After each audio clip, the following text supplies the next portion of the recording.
knee-jerk reactions about your real estate decisions and refinancing your house and selling it and downsizing or upsizing or whatever, like having all of these things available to you is important. Yeah, well, I think the thing is that what people should try to realize is that your real estate markets are cyclical and they're going to go up and they're going to go down, and nothing goes one way forever.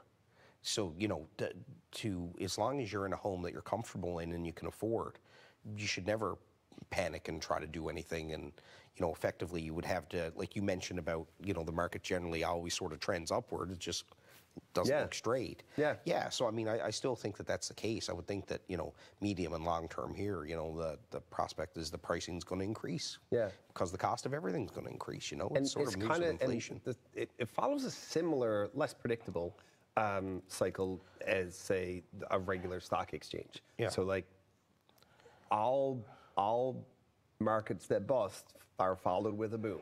Yeah. Always, eventually, since history began. Yeah. After a crash comes a climb. Well, it's corrections and then overcorrections and then corrections and then it's all just a series of the market figuring itself out, right? Yeah. Let's get into what could be the crux of a conversation here. Like a lot of the audience here at Out of the Fog, you guys are probably thinking like, I heard that the market dropped by 5%. Do I have 5% less equity in my house now? Like, can we talk about Well, I think the real number is 3.5%. So this is something I did want to touch on. I find it very annoying that when we use the term of average price. I hate that. It's such a terrible measure of sensitivity. Well, for one, and you should always look at a median number, not an average anyways, just for reliability. But in addition to that, you know, when you're in a market, we're not a real large market. Like, the data is not so huge that it's $3 million deals will change your average sale price. Well, it will, and in addition to that, it's like the product mix, like what's selling can change that number. But like, to me, your price per square foot is an apples to apple. Like, that's an equalizer type number. So that's what I like to look at. So in 2019, that was down 3.5%. The average sale price might have been down 5 or 6%, but realistically, yeah, the home's worth 3.5% less. I take exception to the average sale price thing too, because like a few years ago, we did, I don't know, like a 10 or 11 $11 million plus residential real estate transactions. Yeah. And then in the following year, our provincial government introduced a down payment assistance program and forced people to buy things that were $165,000 or less. So you remove those 10 to a dozen $1 million transactions and put $2 million worth of 5% down payments out and make people spend $165,000 or less, and then be surprised when your average sale price drops and people start to panic because they think their $500,000 house is $425,000 now. No, but it's not. It's so silly. But let's just say if the price per square foot went down 2%, well, no, now it's you know, it's not 500, it's 490, and that's much more realistic. Exactly. So, but the other thing that I want to speak to with that is the homes that have been selling in the market always shift and change. Yes. You know what I mean? Like, based on demographics and stuff. And one of the things that, you know, I found interesting when looking at data, I didn't look at it for the end of the year, but late in 2019, because, you know, I'm always sort of digging into the numbers a bit. At one point, you know, for homes that were 400,000 or higher in our local market that made up 24% of the market. So effectively, 1 in 4 homes was a 400,000 plus. And nobody would expect that. You still hear people say, "Well, if it's 2 or 250, it'll sell." But now that's at 11%. Okay, so we went from 1 in 4 to 1 in 10. So obviously, our average sale price is going to drop significantly because the homes that are selling are completely different. Mix of homes. So instead of the large executive homes, you have more starter homes selling and stuff. So, you know, if there's anything that if someone wants to take away from this conversation is when you hear average sale price, let it go in one ear and right out the other because it's entirely useless. Yeah, it is. It really, really is. Yeah. Especially now that new home construction makes up such a smaller piece of the pie. Yeah. Like even the HST component, it's 15%. Yeah. Like it makes a big difference. Yeah. Okay, can we talk about predictions? I know it's tough, but I want to put you on the spot and talk a little bit about I think momentum's a hell of a thing. Yeah. And we're just finishing off a quarter that was up 26% over the previous year. We're a year that's up, 12.5% over the previous year. So I would expect that trend to continue. And the reason I would expect that to continue is that we got quite a ways to go before we're back to what would be considered healthy numbers as opposed to strong numbers, Yeah. you know, like the 33, 3,400 We're still sales. way behind on normal. Yeah, I mean, we were under 2,400 sales in 2019. So that just shows you where we were to get. Which is 600, Yeah. which is a quarter of everything that was done. So we were still down a lot. So we still got a lot of ways to go. So Yeah. I would expect that to pick up. But and the other thing that I would expect to see happen is that some sellers who've been in a position where they can't sell because pricing has dropped just a little below where they were, because, you know, effectively anybody who may, you know, purchased from, say, 2012 up until last year has it's some been tough form to sell. of negative equity. So depending on the equity they brought in the deal, they might not be able to actually sell, you know, without bringing money to the table. And in general, people don't sell real estate when they've got to bring money to sell their house. No. You know what I mean? Like Unless they find themselves in an unfortunate that's in distress circumstance. situations, you know, leaving province, So whatever. you're expecting number of transactions to continue to climb. Absolutely. How long after that do you think it takes for price to follow? No, I think price will be up this year, because like if you look at, I think like what I said before, I think there's always a 6 to 12 month kind of buffer, and my experience, and you know some of our other colleagues. Like 15 years you've been at this now, something like that? Yeah, close to that. Yeah. So but my experience and talking with some of the other colleagues and stuff there now is that there's the attitude starting to change amongst buyers, because you know, once you start seeing sold signs go up on for sale signs, and you see moving trucks around, and now you had a friend who bought a house, or you had friends who were trying to sell their house and now it's sold, and that kind of stuff. Like it's all psychological. Momentum is a hell of a thing. Activity creates activity. And residential real estate in general is very emotional, and you know, people are not necessarily looking at hard data when they're making decisions. It's usually the soft things, what they're seeing. You know, how many U-Hauls are they seeing around town? You know, moving people. How many sold stickers are they seeing? That kind of stuff. And we're in such a social media world. How many Instagram, Facebook posts from realtors sold another one, or or people with a picture of their for sale sign. Okay, so to sort of summarize the conversation that we've had here as we start to run out of time a bit. We're expecting transaction number of deals to continue to climb throughout 2020. A modest-ish increase in I don't know, it's so hard to say average sale price. But price per square foot. Price per square foot should climb modestly also, because that follows the trend of more activity. And the economic outlook, at least long term, is also strong. Yeah, I mean, the other thing we haven't even touched on that could put gasoline on a fire of upward movement is if something happens with the stress test on a national level for financing, because this is because I feel like we should have started talking about this earlier, because we're going to run out of time. But this is a conversation that I want to have, so I'm going to pre-book you, and we'll talk about it another time. All right. Is that okay? No, that sounds good. But for everybody who's watching at home, the stress test, because Nevin Hollett said so. If the stress test changes, then I mean, well, it's more capital into the market. Yeah, it's more capital into the market. And then that just I'll tell you what, everything. You seem as though you want to have the last word.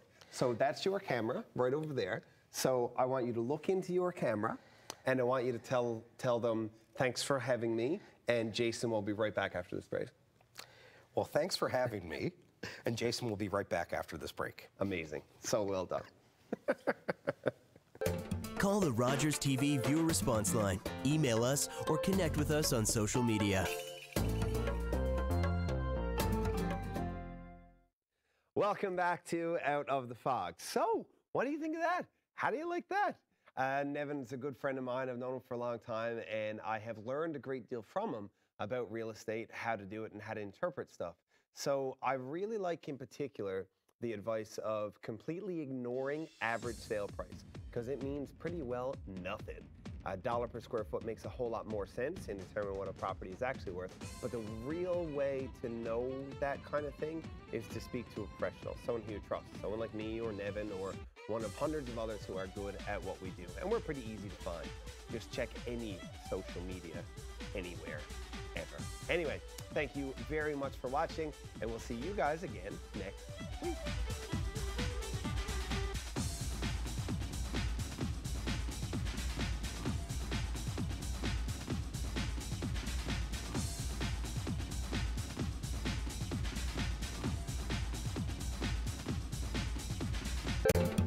Call the Rogers TV viewer response line, email us, or connect with us on social media.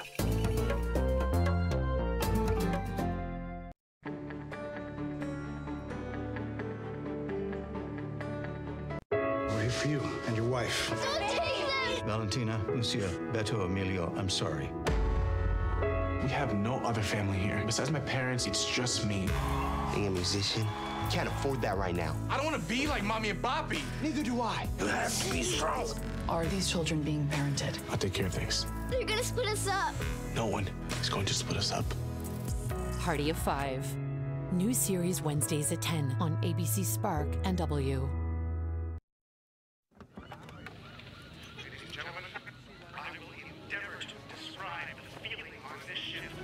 The American ship is just trailing the Blue Nose.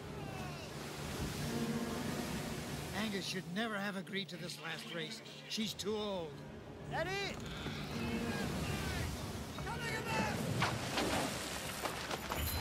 The top's on halyard, Mac! Get to it, Mac! Appears there's some kind of difficulty. The topsail's foul!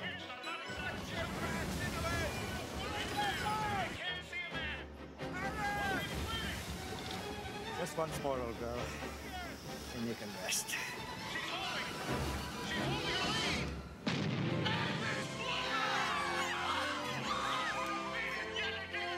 Her last race and still undefeated. The Blue Nose out of Lunenburg, Nova Scotia was fastest in the world for almost 20 years.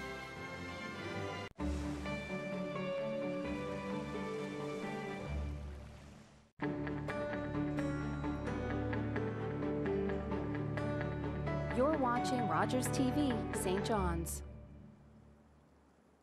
Focused on quality and convenience, there isn't much you won't find at Marie's Mini Mart. Home-style breads, sandwiches, plus a variety of artisan breads and delicious single-serve desserts available exclusively at our Frecker Drive location. Marie's Mini Mart, with 25 locations wherever you go, there we are.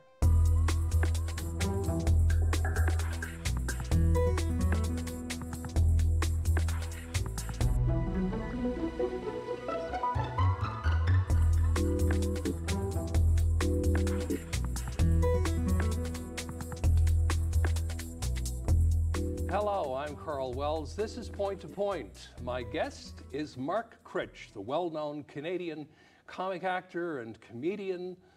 A star of This Hour Has 22 Minutes on CBC television, and now a published author. This is his latest book, a memoir, and it's called Son of a Critch. And Mark, I was thinking, this could easily have ended up being called Son of a Cridge. That's right. But that doesn't work quite as well, but that was your family name before it became Critch, right? Well, yeah, we never did the family tree because my dad would always say, whenever I brought the topic, he'd say, why would you want to do the family tree? People spend all this money trying to find out where they came from, and they spend twice as much trying to cover it all up again. And now his dad died when he was 5. He was from St. Mary's Bay. And we didn't know anything because they didn't know much of the history. So my lovely fiance, Melissa, was going down and helping me with some of this family tree stuff. And we thought we'd gone back as far as we could. But then we ran into a lady from Montreal who was trying to do the Critch family tree. And she said, you don't even know that she turned out that we were related. And she said, do you know you're Cridges, C-R-I-D-G-E. And it turned out the first Cridge came over from a place, Stoke Fleming, near Dartmouth in England, and said his name to somebody, a priest or somebody, and to write it down. Said, my name is Cridge, and they heard Critch and wrote it down wrong. So, illiteracy. That's how it happens. The start of all things with Critch family, yeah. You grew up in a house next to VOCM Radio on Kenmount Road, and I got the impression from reading your book that the house kind of turned into something like a VOCM staff lounge at times. Oh, There's a lot of traffic between the radio station and your house. Oh, very much so. I would wake up in the mornings, and Dad, of course, was Mike Critch for the VOCM News Service. And Dad would oftentimes get up to the station, and there might be a DJ who didn't make it home from the night shift, or somebody who'd shown up for the morning shift who was still a little bit in the cups. So there'd always be some guy in a red news jacket or a bright yellow DJ jacket at the table having a cup of tea or doing something. Or Rex Murphy, when he was a young person at VOCM, he would be off and down playing records with dads. So there was a lot of blue smoke in the air and deep voices resonating off the walls. Because that's the way they talked back then. It was, yeah, exactly. You were one of those guys in radio at the time. No, I never talked like that, but I used to make fun of a lot of people who talk like that. At a very early age, death came to your house, and it came when you and your grandmother Critch, were in your living room. You were just a tot, really, watching television. Yeah. And she passed away right there. Yeah, in front of you. I was watching TV, Quick Draw McGraw, the cartoon, and I didn't even hear a sound. And I turn around, and Nan is lying down in front of the couch, and she had just been doing what a lot of older people did at the time, read the obituaries to see, who she'd outlived. And right between a Calls and a Carnells, she came down. And so I was like, Nanny, Nanny. Now, at the time, I knew what death was. I was about 4. But I didn't know that you could die and not be, like in this Western cartoon I was watching, shot. So I'm pretty sure that you had to be shot to die or something, or bad guys had to be involved. So first of all, I thought my grandmother is gone. But then I thought, oh, there's somebody in the house. There's some kind of an assassin or burglar in the house. Right. I have to warn everyone. So Mom and Dad were just about to leave on paycheck day to go down to the Avalon Mall. Cab was waiting. And so they were going to babysit me with Nan. So I had to run around and, tell Mom, Mom, Nanny's dead. And she said, no, don't be saying that. She'll hear you. And I was like, for the love of... And I went into the Dad, Daddy's dead. Well, don't be saying that now. For the love of God, she'll hear you. I'm like, no, she won't. So, so that was a shocking way to learn about the ways of the world. Yeah. But you said in the book you kind of lost the memory of everything that happened after that. Well, yeah, to get Dad, nobody would believe me. Kind of a protective... Yeah, I took the cup of tea Dad was drinking and I splashed it on his pants to initiate a chase because no one would come in the other room to look. And I didn't want to be left alone with a corpse and what I thought was some sort of assassin. And I remember running around the corner to where Dad's big brown leather chair was, where she would have been. I don't remember anything after that. Yeah. Yeah, it must have been. I mean, it must have been a terrible shock for your mom, oh and dad, my especially God. Your dad. Yeah. It was his mom, right? It was his mom, yeah, and he had lived with her and taken care of her since he was 5 years old when his father died. So. Speaking about your mom and dad, they are what I would very affectionately call characters. Oh, very much so. Your mom had a unique driving technique, to say the least, and your dad had a very unusual reaction to the telephone ringing in your house. Oh yeah, well, just talk about that. Dad, whenever the phone rang, if he was expecting a call, it was like a rocket launch or something. He'd be like, "All right, look, I'm going to get a call today at 3 o'clock. Let's have everybody do their part, okay?" He's like, okay. So he wanted no sound whatsoever in the house. He was always afraid that the chief of police would call it a tip and I'd be fight with my brother in the background or something. So Mike would go into his room, listen to music on his headphones. Mom would go in the kitchen and kind of just sit there in standby mom mode, just waiting for someone to need a tea or a cookie. And I would kind of try and, if I listened to the TV or something during the place. So I just kind of wait and try not make any sound. And then Dad would be like, all right, the phone's ringing. Ring. Is everybody all right? Mary, where's Mark? The phone's ringing, don't make any noise. I said, don't make any noise. I was like, okay, for the love of God, Mary, will you get Mark to stop talking? And it would sort of go on like this, and the house would just be yelling and screaming. And then the phone would finally be answered and say, hello? Oh, very clear line tonight. Where are you calling from? And the answer was always St. John's because we didn't know anybody outside St. John's. But yeah, so that was a big thing. And Mom's driving technique was we had a car for just a couple of years and she would kind of get in and just give her and go and hope for the best. And that was much like a rocket launch too. And she'd boom down our long driveway One time she went right across, we lived on Kenmount Road, so it was 4 lanes, you know, it was a lot of traffic, you know, if you're a nervous driver. And she'd shoot down, sometimes going in the other lane, oftentimes kind of floating around the middle. A few car accidents. One time she went right across, took out a fence across the road and kept driving up a hill and kind of disappearing over the crest of the hill, which is hard to do. Like, you commit to it. Yeah, so we only had a car for about, I would say, 3 years. And I think government forces came in and said, like, look, for the safety of all Newfoundlanders and Labradorians, please turn over the keys. You lived on a part of Kenmount Road that was pretty barren in terms of any, like, it wasn't a residential area at all. I mean, No. there was VOCM and there was car dealerships. Car dealerships. There's a couple of houses around for people who, at one point, their families had some kind of farm or something like that, but that was it. And your brother Mike was 8 years older, so he wasn't really, you know, a play friend. No, growing he was up just at someone all. completely annoyed by my even presence in a room. Yeah. So what was it like growing up like that, a kid alone with no friends, Well, essentially?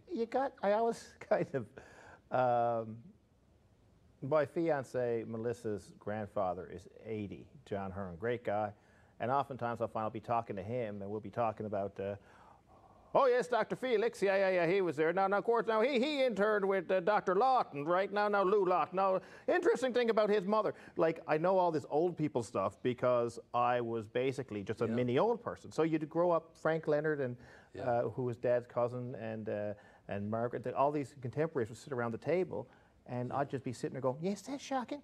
He shouldn't have that. He doesn't deserve that chick. Yes, that's right. My God, sure, she's Protestant. They can't get married. You know, like all that. I would soak in all this old people kind of conversation of the time. And then when I went to high school, I went to kindergarten at St. Teresa's, I was a fish out of water because all these other kids had grown up within sight of other children, you know. And I'd seen kids at the mall, and very rarely would I have an interaction or at mass, but never like a one-on-one hangout until I got to kindergarten. And then Dad being so much older, then a lot of the parents there swung a bit younger, so they'd have parents like, you know, early 20s. Dad at this time was, you know, late 50s. Mom's in her 40s. And so they'd be like, you know. So your dad was in his 50s when you were born? Yeah, I think I was a very good VOCM Christmas party, is what I was, and a bit of a surprise.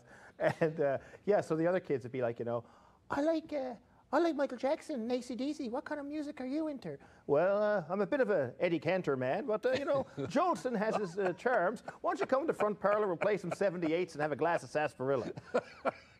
Do your parents let you listen to jazz? Hello, my darling. Hello, my baby. And yeah, so I didn't have a chance, you know. Yeah. A large part of the book actually, you know, is said at St. Teresa's School. Yeah.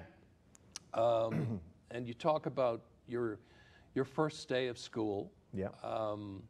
You were, I guess you were bullied a bit. A bit? Yeah, well, I remember stepping on the playground and everybody's kind of like, fresh blood. What is this, you know? And I was like veal, I guess, you know?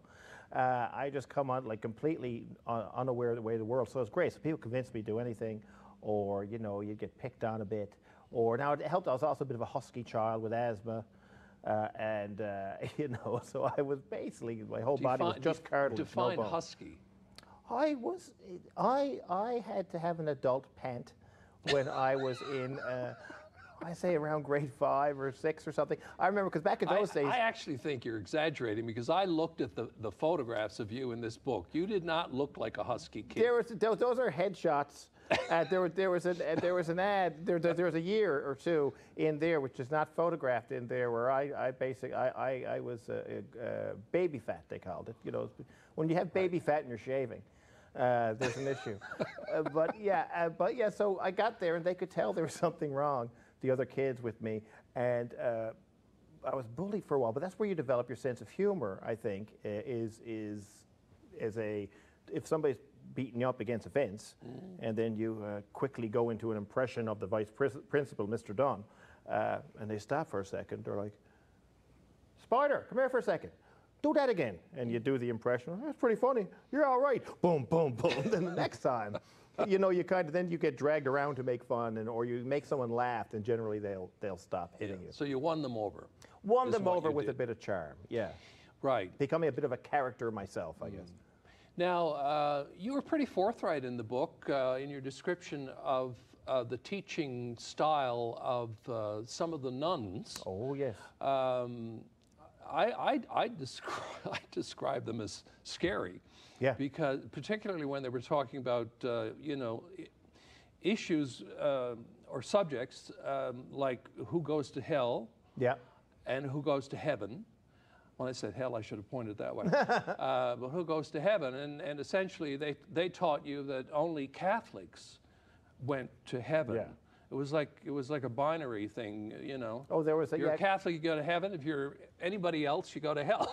Yeah, there was one older nun. Which was, I was kind of aghast when I read that. I mean, because you're talking about teaching this to little children. Yeah, well, not everybody was like that. We had like more stern nuns early.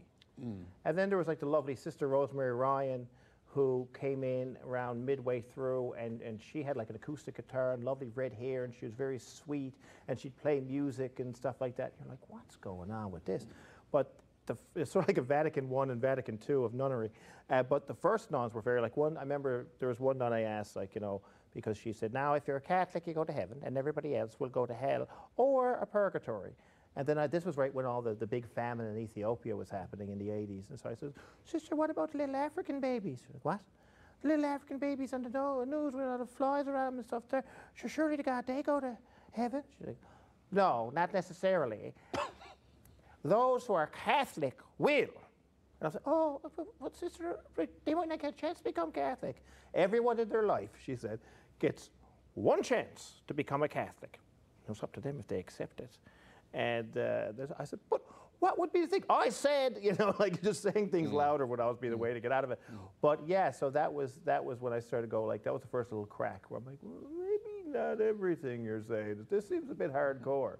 So then, of course, you know, later on, things are explained much, much better or what have you. But yes, some of them could be quite tough too. I remember the first day of kindergarten, the first thing passed around was a manila envelope.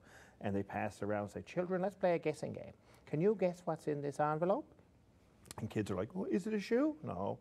Is it a ruler? No. Is it whatever? No. And then they open it up and they go, it's a strap. And if you misbehave, we will strap you with it. Have a nice day, children. So I remember going my first day of school. I'd gotten beaten up in a fight. The strap was revealed, and then something else happened. I'm going home like, I'm never setting foot in that place again. This is ridiculous. Pour me a tea. You know, I need a tea. And a couple of Rothmans. Yeah. You were also thrown into turmoil over your first confession at St. Teresa's. Oh, yeah, that was scary because I got really like worried about what to confess. Like I needed something to confess. But at that age, you know, there's not a lot of sins, but it depends on who was instructing you at the time, this sin this, sin that, you know. And we had just, back then, before the internet, our only great form of pornography was, there was one kid who had a page from a naughty magazine hidden under a rock, kind of in the woods, which was damp and torn and soiled to the point where you couldn't really tell what was on it. But we had that, and then we decided to hide it in a better spot. I had it in my pocket and had to go into Mass for a instruction on that. So I was being told about sin with this page from a Playboy or whatever that was soaking wet and covered in carpenter bugs in my pocket. So I thought I would burst into flame. And anyway, when I finally got to do my confession, I panicked and I made something up, which that I said I kicked a cat. And Father Davis was his name. He said, what do you mean you kicked a cat? I kicked a cat, Father? And then the more I spoke, the worse it got, you know. And by the end of it, I kind of like, I bet you there was a note in my file up there, you know, hurting animals may become serial killer. Keep watch. But I would just like, I couldn't shut up, like just telling him all these things I had done, which I hadn't done any of them. So I can really now, I watch those shows on Netflix where you talk about false confessions. And I'm like, man, I know exactly what you're talking about, yeah. There's one part of your book which I found it hard to picture, and that's you playing a cello. Oh, yeah. You actually took cello lessons. Yeah. Well, for a little while anyway, and then at the end it turned into quite the adventure. Yeah, the nun's Sister Elizabeth was her name, and she had been in plays years ago, like at the Nickel and stuff with my dad. And so she thought, oh, Mike Richardson, he'll be a showman. And they decided to pick me. A nun came to the door one day in the classroom and looked around. And then I was the biggest kid. So they're like, we need you for the cello, based clearly on size. And then eventually it was stolen by the bullies because, you know, what better prize? And they took it and hid it in the backyard of one fella's house. You inherited your brother's job at VOCM, yeah, which was gardening? Mowing the lawn. Mowing the lawn, okay. Yeah, I was trying to build it up a little bit. Well, no, it was a straight lawn. It was a big lawn. But it was then that you realized that you weren't cut out for physical labor. No, my God, you had an aversion to it, as a matter of fact. Mike still works there now as Mike Campbell, a big star on K-Rock. But I tried to follow in his footsteps. He was very good at it. And now they have a professional company up there doing it. But back then it was just Mike. And he did it, and he was great. And then I did it, I would say, 2 days. And I ruined, there used to be, I say there used to be because not anymore, a VOCM flower bed in the front lawn, which I completely wrecked. Yeah, I remember, it was marigolds. Marigolds, yeah, and I shagged that up completely. And then, but that was like the first thing. They're like, okay, he's just a kid. And meanwhile, my dad's in there working, and everybody's just talking about, what is that kid doing? Because there's glass windows into the newsroom, so I'd be like stopping, like, nah, nah, nah, nah. And I used to keep sending a lawnmower in to say there's something wrong with it, and they'd send it out, and there's nothing wrong with it. And then, but one day I mowed half the lawn and gave up and went in, you know, to watch Another World and have a cup of tea. And the wind came up, so there was this wet grass over the entire building, all over every vehicle. And then they came in, and I was the first and only Critch fired from VOCM. And you want to see, you know, Jeffrey Dahmer's father didn't look at him with the same disgust that my dad did. He just shook his head like, how could you? Good God, you know. Speaking of your dad, I guess one of the biggest scoops he ever got in his life, literally, came to his door, the door of your house. And that was the Jade Garden raid. Yeah, there was a restaurant called Jade Gardens across the street from my house. I remember it. You remember it well. I went there, yeah. Yeah, and I didn't go there for any nefarious. Well, down in the basement, there were all this high stakes gambling going on. People flying in from all over the place. Now we didn't know, nothing had ever happened, you know, on the street. And then one day, dunk, dunk, dunk, there's a cop at the door saying, "All right, now everybody's got to go in the dining room now." Why? Oh, can't say, something's going to happen. Of course, Dad runs down, there's a cop car outside, and there's cops milling around. And yeah, so they busted these guys across the street, and we all had to go in the other